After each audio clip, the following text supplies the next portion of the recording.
Wine Stories, a podcast to discover the world of wine by Étienne Pommier. Welcome everybody for this new episode of Wine Stories, featuring the second chapter of our story about the Jefferson bottles. We are in the late 80s, and several bottles of the famous secret cellar found in Paris by Rodenstock have already been opened, but without lifting all the doubts regarding the authenticity and relation to the founding father of the United States. We are in 1988, and the secondary market for fine wines and old vintages is very active. Since the 60s and the first discoveries made by Michael Broadbent in the old cellars of the English aristocracy, the stocks accumulated over 150 years have been sold, and it seems that the booming period of the old vintages market has come to an end. However, very old and rare bottles that everybody thought were long gone start to re-emerge on the market, and very often the discoverer of these antiquities is a German collector named Hardy Rodenstock. In 1988, bottles even older than the Jefferson lot appear on the market and are sold to an American billionaire. There are three of them, respectively Lafite 1737, Lafite 1771, and Latour 1791, apparently from a $1 million collection found by Rodenstock in Caracas, Venezuela. The German collector seems to have magical powers when it comes to finding old bottles, just like a water diviner finds springs with a simple dowsing rod. Didn't he just serve in a tasting 2 years ago an antique bottle of Chateau d'Yquem dated around 1750? The bottle supposedly came from a cache in Russia containing the remnants of the Tsar old collection, and it had to be carried over to West Germany in secret by a friend in high places at Lufthansa, the German national airline. Renowned collector and drinker of old and rare wines, Hardy Rodenstock is a secretive man who likes to shroud his activities and his collection in mystery. Rather flashy in his style, Rodenstock is a music producer who fell in love with wine in the early 1970s. He tells the story of a funeral where he first tasted fine wines from the collection of his friend's late father, such as Yquem 1921 and Cheval Blanc 1947. Back then, it was still fairly common to find Latour 28 on an auction or Burgundies from the 1940s in specialized stores. The wine culture is slowly growing in Germany, with wine clubs opening in Hamburg, Munich or Wiesbaden, and Rodenstock hosts his first dinner in 1980 in Mulheim near Düsseldorf, at the Fuente restaurant of his friend Otto Jung. It's in 1984 that Michael Broadbent meets the man nicknamed Mr. Yquem by his friends, a reference to the iconic Sauternes chateau he is so passionate about. In those days, Rodenstock's dinners are already pushing the limits of the tasters, seated from noon to midnight, tasting dozens of rare wines, pairing with a hearty French meal. He becomes a celebrity, inviting journalists, friends from the music industry, or even football, such as Franz Beckenbauer. But he always keeps a watchful eye on everything and everyone. A single negative comment, contradicting opinion, or critical article in the press automatically excludes his author from all future events. His collection seems bottomless, especially in large formats, and he is the only collector who can pull bottles as improbable as Chateau Lafite 1811 in Magnum. But Rodenstock doesn't just do it for the gesture and sheer Epicurean pleasure, even if he argues that he already has enough money from his job as a producer. Since 1986, he has been organizing regular dinners in Germany or Austria where people pay to taste some of the wines of his private collection, and he also made a substantial profit from the sale of the Jefferson bottles. Even his friends know very little about the background of this very secretive man, only that the Rodenstocks are a rich family in the optics industry, and nobody dares to comment about the collector's eccentricities and growing bossiness, too afraid not to be invited the following year. The events organized by Rodenstock and his friends become each time more decadent, like this private party hosted at the State Museum of Egyptian Art in Munich, where a table with silver plates and nearly 2 kilos of caviar has been installed amongst the mummies and statues of ancient Egypt. So decadent, in fact, that a small protest starts outside the building against this private use of government property. Rodenstock grows arrogant and falls out with Alexander Lursalus, to whom he intends to teach the best way to make Yquem. During a tasting in 1989, it is Christian Moueix, owner of Petrus, who grows worried and concerned about the provenance and authenticity of some of the collector's bottles, when he is poured a lineup of the iconic Pomerol property from the 1920s. Back then, Petrus is but a small farm, not particularly famous for its wine, and when asked to bring him the cork, the sommelier Ralph Frenzel responds to him with a resounding "Nein." He decides to break off all ties with the collector.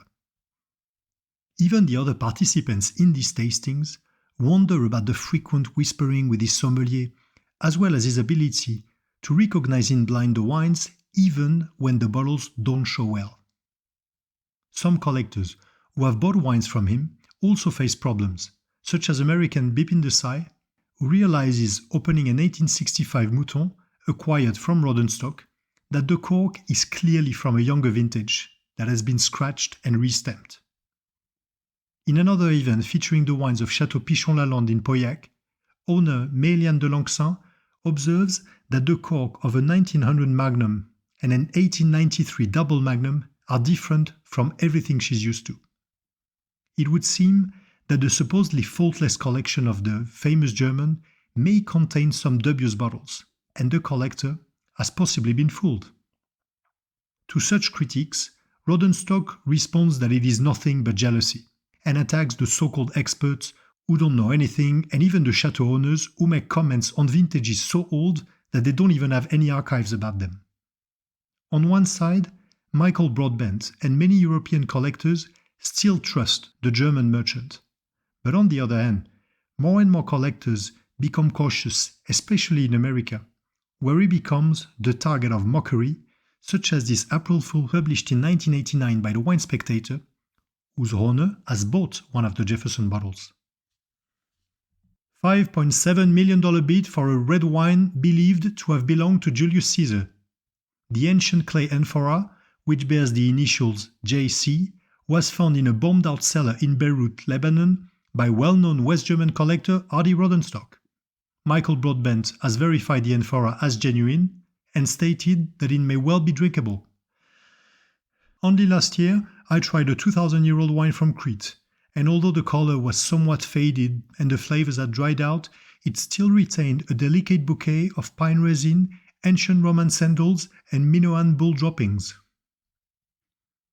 Needless to say that neither the Englishman nor the German appreciate the joke. But few weeks later, another Jefferson bottle makes the headlines for an unexpected reason. April 24, 1989. Corinne Menzelopoulos, owner of Chateau Margaux, is at the Four Seasons in New York to present a vertical tasting featuring vintages such as 86, 61, and 53. New York wine merchant Bill Sokolin is present on that day and leaves the room halfway through the dinner to go back home and grab a bottle he wants to show to the Bordeaux lady. Back in the ballroom, he walks up to the main table and boasts a Jefferson bottle of Margaux 1787. He then proceeds to walk around the room with his bottle like a model showing a new fashion item on the runway. But the atmosphere is awkward and rather suspicious, for everybody in the room knows about the controversy surrounding these bottles. Caught in his egotistical parade, he doesn't see the side table, stumbles, and lets go of the bottle. The sound of shattered glass echoes across the room, and a brown stain on the floor, surrounded with shards of the broken bottle, leaves Sokolin livid and in shock. His misfortune will make him the laughingstock of wealthy collectors in New York and elsewhere, until casino tycoon Steve Wynn elbows a $138 million Picasso painting a few years later. Irony and doubt start affecting Christie's business, and at the auction held on June 28, 1990, most of the 19th century bottles remain unsold. But the first serious blow against Rodenstock and the auction house will come from Germany, through David Moliner-Berry, director of Sotheby's wine department, Christie's and Broadbent's main competitor. Visiting German collector Hans-Peter Frerichs, looking to sell some of his wines, he inspects a 6-liter Imperial of Chateau Mouton Rothschild, 1924, the first vintage bottled at the chateau, bearing an iconic label designed by artist Jean Carlu. In 1924, Baron Philippe bottled 3 Imperials, but with a normal bottle label, since he didn't want to make a special print for just 3 pieces. Incidentally, Moliner-Berry has already sold in the past one of these bottles, so he knows the wine and realizes that the size and colors of the Frerichs label don't match the original. As a result, he rejects the bottle, considering it counterfeit. And when Frerichs argues that it's not possible, since it came from famous collector Harry Rodenstock, along with dozens of other very old wines in his cellar, including 2 Jefferson bottles, it all becomes clear for the Englishman.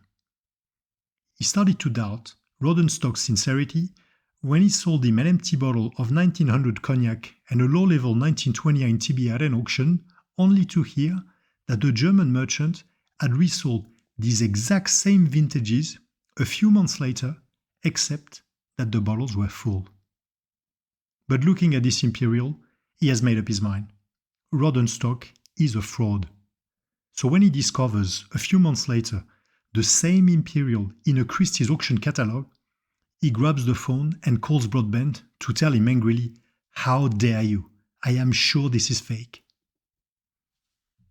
Eventually, the Imperial will not be sold, as Rodenstock put some pressure on Broadbent to withdraw it, arguing that he only sold it to Frerichs for tasting and not for reselling. But for Hans-Peter Frerichs, this is a sign that the bottle is wrong indeed, and that Rodenstock knows it, so he is now very concerned about the Jefferson bottles. Between a 1990 article in the British press about the doubts of the Thomas Jefferson Foundation, another one in 1991 in the Wine Spectator pages, and Rodenstock adamantly refusing to disclose any more information about the bottles, Frerichs wants to be sure if they are real or not. So on July 19, 1991, he sends 1 bottle of Lafite 1787 to the GSF Institute near Munich to be tested by the physics department team. The scientists start by analyzing radioactivity in the wine sediment before looking for tritium in the wine itself. A byproduct of the nuclear reaction, tritium does not exist in nature, and therefore it can only be found in wines from the atomic era made after 1945.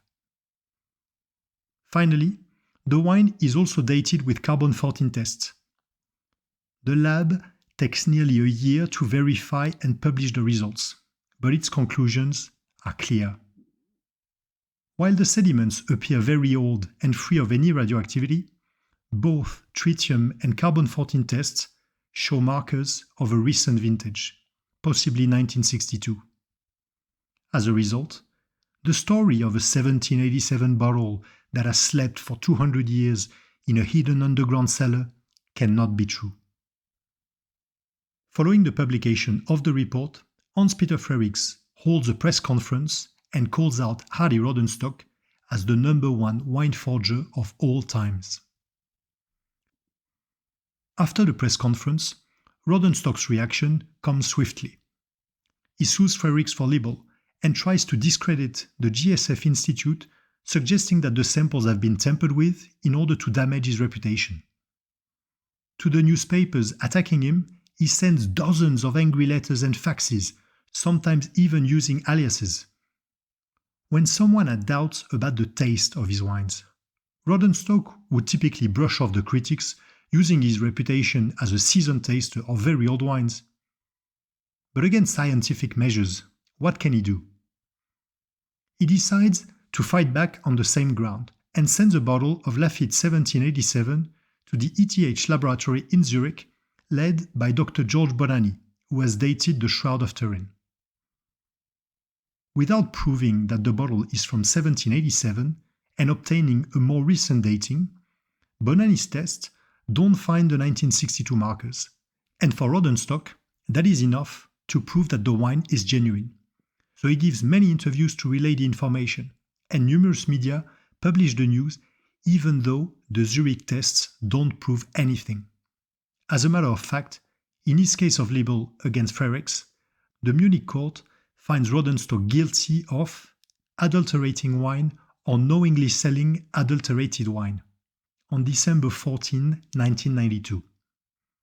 Curiously, this breaking news will barely appear in the German press, let alone the international media, and the judgment will have no impact on his reputation. In 1995, Rodenstock holds his annual tasting in Munich, and in spite of the rumors going around about him, famous wine critics such as Hugh Johnson and Robert Parker make the trip and even give perfect scores to several wines served. But the increasing number of fake bottles is affecting the market and the reputation of several high street merchants. In fact, the leading fine wine dealers in London gather for a secret meeting that year to try and come up with a joint strategy to resolve this issue. But they cannot work things out and only look at their individual interests. As Robert Parker explains, wine is the only product in the world that can sell for thousands of dollars without any certificate of authenticity. There are plenty of fake bottles on the market, but the world of wine turns a blind eye, and in the mid-1990s, Wine Spectator journalist James Suckling publishes the interview of a German sommelier who anonymously explains that he has recipes for Petrus 61, Cheval Blanc 47, or Mouton 45. Many years later, Rodenstock's private sommelier Ralph Frenzel will eventually admit that he was the one giving the interview. In Bordeaux, the chateaux have already started to take actions, and the likes of Petrus or Yquem are now using anti-fraud on their bottles, while recorking at the chateau, which used to be a common practice based on trust, has become a rare occurrence. On Sunday, the 30th of August 1986, Rodenstock opens his last grand tasting in the halls of the Munich Königsdorf Hotel.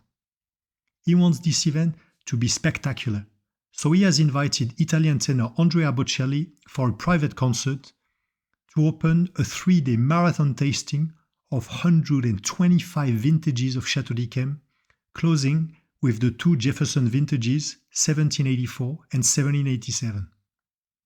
And Rodenstock is adamant. Spitting any wine is forbidden. At the tasting, none of his friends from the 1980s and no Bordeaux Chateau owner either, but a few wine experts and writers such as Michael Broadbent, Jancis Robinson, and Per-Henrik Manson from Wine Spectator, as well as plenty of Hong Kong wine collectors and celebrities.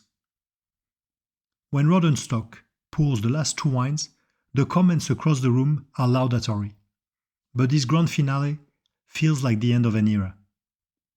The auction fever for pre-phylloxera bottles is gone, and many collectors are disillusioned.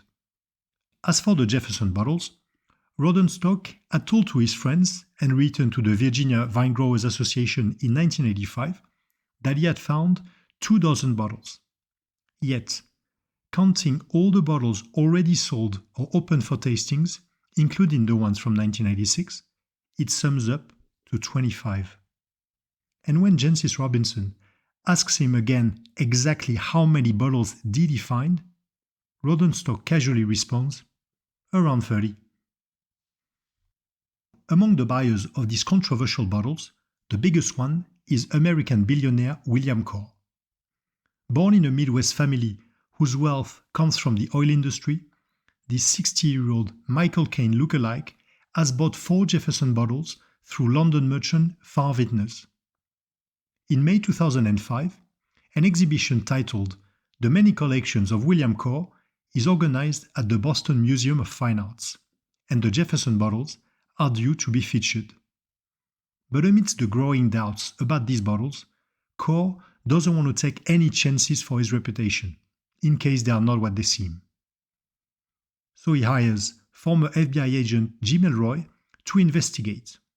And 20 years later, Elroy goes back to Monticello, meets Cinder Goodwin, now Cinder Stanton, and comes to the same conclusion as the researcher did in 1985. He contacts Far Vintners, but when the firm refuses to speak with him and puts him in touch with the lawyers, Elroy knows something is off, even though he is also in touch with Rodenstock, who tries to reassure him. He wants to perform the same due diligence that Christie's did 20 years ago, so he shows the bottles to an FBI expert in antiquities and another expert from a New York museum specialized in glassware. Using an authentic 18th century engraving machine with a copper wheel, they try to replicate the result on empty bottles of the same era, bought on purpose. But after failing repeatedly to come even close to the quality of the engraving on the Jefferson bottles, they conclude that it is impossible that they have been personalized with a copper wheel. However, after trials of numerous devices and accessories, they eventually managed to obtain exactly the same result as the Rodenstock wines on real 18th century glass, using a tool that Thomas Jefferson never came across, a simple electric dental drill. But the investigation goes even further, for the sleuth wants to get to the bottom of the case and find out who has really been hiding behind the figure of the famous collector for nearly 40 years. And that's how he finds out that Hardy Rodenstock is not Hardy Rodenstock. His real name is Meinhard Görke, and he was born in 1941, not in Essen as he was saying, but in a village in occupied Poland called Marienwerder or Kwidzyn, where his father, in charge of the railroad supplies for the German army, was stationed.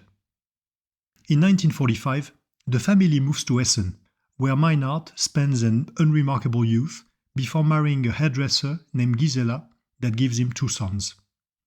In the 1970s, he changes his name to Hardy Rodenstock, and his sommelier Ralph Frenzel admits that he knew even back then that his real name was Görke.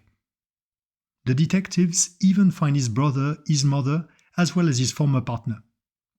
At the same time, the bad buzz around Christie's and the case of the Jefferson bottles becomes louder and louder, with William Corr filing a complaint against Rodenstock in New York, to the point that Michael Broadbent writes to the German in 2006 a letter that sounds very much like an ultimatum. I seriously need all the filing you have on the botany analysis and anything else relevant.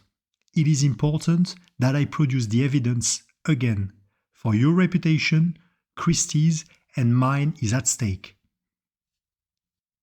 Meanwhile, Elroy and his team have managed to find Rodenstock's former landlord in the orange house where he used to live with his wife on Ostpreußenstraße in Munich. He would often meet Rodenstock Görke, who never failed to mention that he had flats in Kitzbühel and Marbella and knew Chancellor Gerhard Schröder or Wolfgang Porsche. He would constantly complain about noise and smell of the neighbors, when he was the one spending hours in the basement where the noise of hammering wood and electrical devices could be heard. Due to a problem in neighborly relations, the landlord had no other option but to file a complaint against Rodenstock. But facing the slowness of the German legal system, the landlord ended up tipping off the tax authorities, betting that Rodenstock's record wasn't complete. Eventually, Hardy Rodenstock will agree to leave the Munich house in 2005. And, entering the basement, landlord Andreas Klein finds piles of old corks and empty bottles, dozens of wine labels, and a carpet covered with a foul-smelling pile of dirt. Aware of Rodenstock's activities as a wine merchant, Andreas Klein is convinced that he has found a wine forger's workshop. But the German merchant keeps on fighting and threatening journalists while making unverifiable claims. He even starts contradicting his own 1985 declarations about the fantasy Paris underground cellar, and will end up commenting that even if the bottles are fake, there is prescription. What other choices does he have? Admitting to the fraud would be looking at dozens of complaints, but entering a legal battle with a billionaire? And on what ground? In 2007, he refuses to participate in a court hearing in New York challenging its jurisdiction, and in 2010, he will eventually win this case, leaving the court with no other choice but to abandon all charges. Nonetheless, his star isn't so bright anymore, and apart from paying dinners with private clients in Austria and Germany, his fine wine merchant days are over.